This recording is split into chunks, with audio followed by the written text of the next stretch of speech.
Jadi tidak ada jabatan dan lain sebagainya. Dan ini telah dipertontonkan oleh seseorang yang bernama Bapak Beni Kaharman. Publik juga tahu dia seorang pejabat publik kan.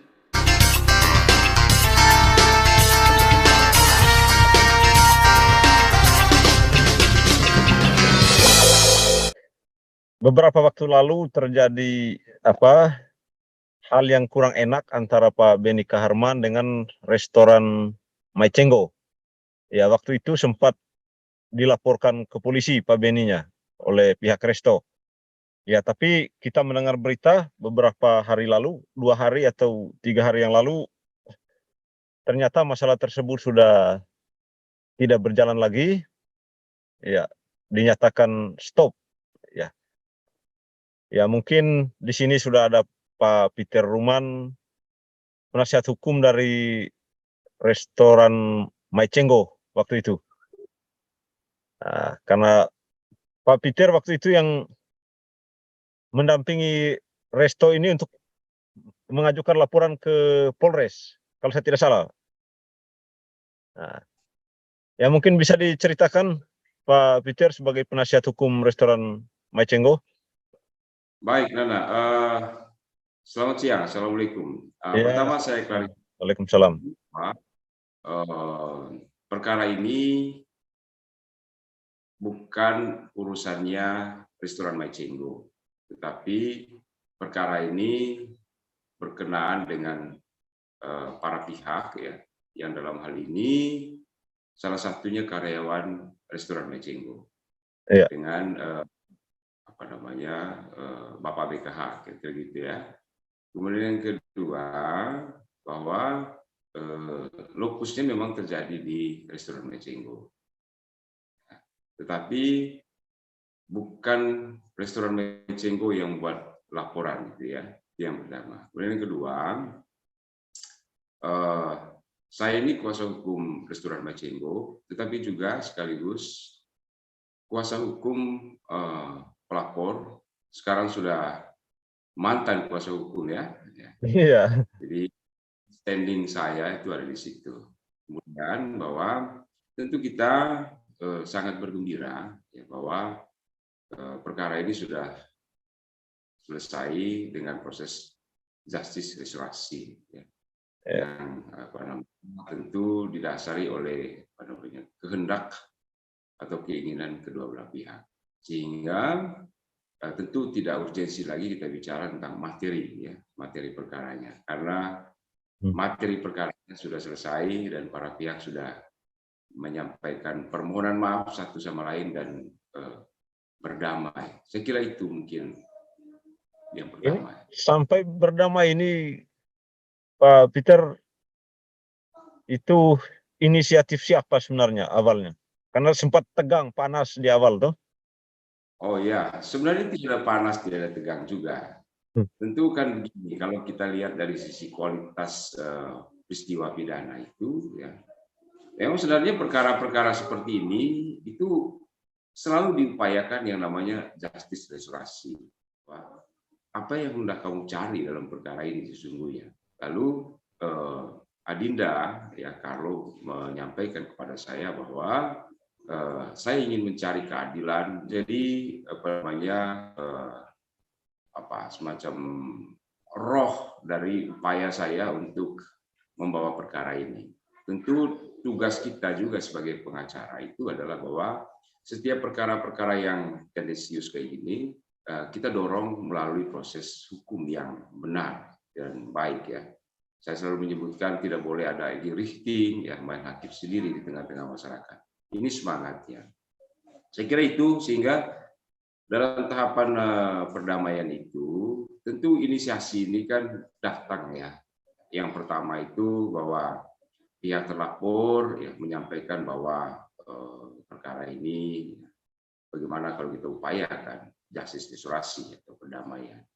Tentu ini sebuah pikiran yang bijak ya, dan saya melihatnya bahwa ini juga salah satu perilaku ksatria ya. Jadi, tapi oke lah menurut saya bahwa poinnya di sana, kemudian itu sudah selebrasikan dalam etalase bahwa mereka semua berdamai. Kira-kira begitu. Bukan karena temuan terakhir itu kan setelah sampai visum kemarin, Pak Peter ya, sampai visum dan di hasil visumnya menyatakan negatif. Bukan karena itu sehingga terjadi apa restoratif justice itu. Jadi ini juga sebagai edukasi untuk publik terkait dengan soal kita bicara tentang barang bukti dalam hukum pidana. Barang bukti dalam hukum pidana itu macam-macam, ya. Bukan cuma satu. Jadi yang disebut dengan visum itu salah satu dari barang bukti. Ya. Tujuannya untuk apa?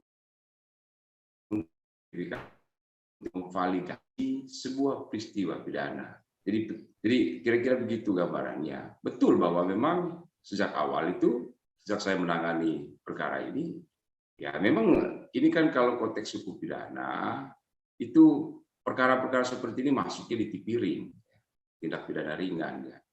Ya. Dalam konteks kita hidup bermasyarakat, ya saya kira juga itu sering terjadi. Tapi kan bahwa memang tahapannya itulah yang harus dilakukan oleh kawan-kawan kepolisian. Ya harus melakukan visum, ya kemudian tahapan-tahapan lain yang diatur dalam hukum acara pidana. Saya kira begitu. Waktu urusan kemarin perdamaian hadir juga, Pak Peter. Oh iya, kebetulan pas waktu proses perdamaian itu saya sudah tidak ada di Labuan Bajo, dan memang sejak awal saya sudah menyampaikan kepada mantan klien saya bahwa kalau persoalan ini lalu kedua belah pihak itu sepakat untuk berdamai, silahkan berdamailah. Berdamailah dan tentu dalam konteks kita orang Manggarai ini perspektif budaya lah yang kita pakai, dan itu sangat saya apresiasi.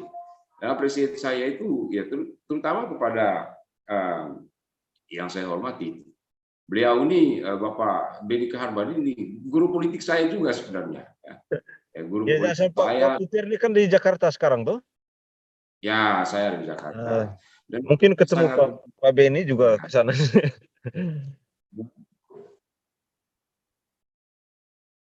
gimana? Tidak, saya guyon. Mungkin ke Jakarta Oh. ini ketemu Pak Benny juga di sana di Jakarta. Oh ya, kebetulan karena saya tidak punya relasi dengan beliau ya. Tetapi kan bahwa dalam konteks kita orang Manggarai ya tentu membangun relasi di tanah rantau juga adalah sebuah kebutuhan. Mudah-mudahan nanti one day saya bisa bersilaturahmi kepada beliau karena beliau juga adalah senior kita dan juga orang yang kita banggakan dalam konteks politik ya, di Indonesia. Saya kira begitu. Di mana kemarin mereka berdamai itu? Mungkin Pak Peter tahu juga tempatnya. Mungkin di Resto Maicenggo Oh itu. tidak, Anto, itu kan proses tahapan perdamaian itu kan inisiasi ya, dilakukan di Polres Manggarai Barat, dan itu memang salah satu tugas. Tugas polisi itu juga salah satunya. Karena kadang orang ini tidak paham bahwa polisi juga diberi tugas dan dipertegas dalam surat edaran Kapolri itu pada setiap polisi ya dimanapun berada.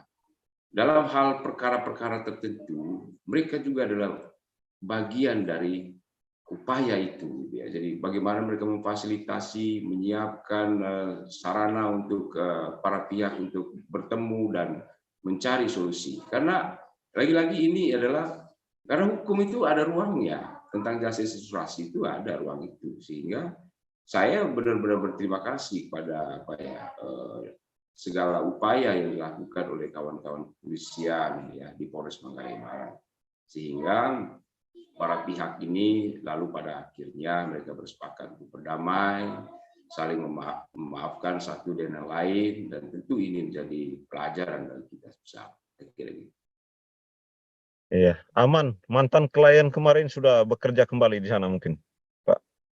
Saya belum cek itu ya, tetapi karena waktu saya, karena saya ini kuasa hukum manajemen juga, saya mengingatkan juga kepada manajemen untuk manakala persoalan ini sudah selesai, tentu ambil hikmahnya dan Adinda Carlo tetap dipekerjakan menjadi salah satu karyawan.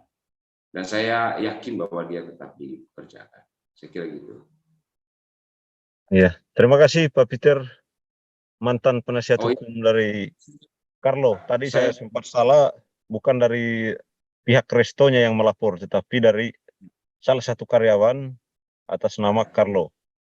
Ya, saya mau closing kepada kawan-kawan ya, juga pemirsa TV jalanan ya, anak jalanan. iya, Jadi begini, TV Jalanan Indonesia. ya, keadilan itu yang mendekati rasa adil itu adalah keadilan yang mendatangkan persaudaraan dan kedamaian. Kedamaian itu diperoleh melalui jalan yang disebut dengan perdamaian. Yang di dalam konteks hukum positif itu sering disebut dengan justice restorasi. Dan manakala para pihak ingin mendapatkan kedamaian, keadilan itu melalui jalur perdamaian dan persaudaraan, tentu ini adalah sesuatu yang harus kita kita harus apresiasi dan kita harus banggakan. Itu yang pertama. Kemudian yang kedua, pelajaran ini juga menjadi pelajaran bagi kita bahwa semua orang itu sama di hadapan hukum, equality before of the law, gitu ya. Jadi semua orang dipersamakan. Jadi tidak ada jabatan dan lain sebagainya. Dan ini telah dipertontonkan oleh seseorang yang bernama Bapak Beni Kaharman. Publik juga tahu dia seorang pejabat publik kan. Tetapi dia mempertontonkan jiwa kesatrianya bahwa saya juga warga negara, ya, warga negara yang sama kedudukannya dengan masyarakat yang lain, sehingga dalam tahapan tertentu dia mau menyelesaikan dan menanggalkan seluruh jabatan yang dimiliki, lalu mencari jalan terbaik. Saya kira ini mudah-mudahan menjadi pelajaran bagi kita bersama, kemudian juga menjadi koreksi ya, terutama kepada para pejabat politik untuk tetap menjadi teladan dalam konteks kehidupan berbangsa dan bernegara. Saya kira begitu, Nana. Oke, terima kasih Pak Peter atas Oke, waktunya. Nana. Selamat berakhir pekan untuk seluruh pemirsa TV Anak Jalanan. Salam dari Kota Karawang. Siap, Bang. Salam juga dari Flores. Oke.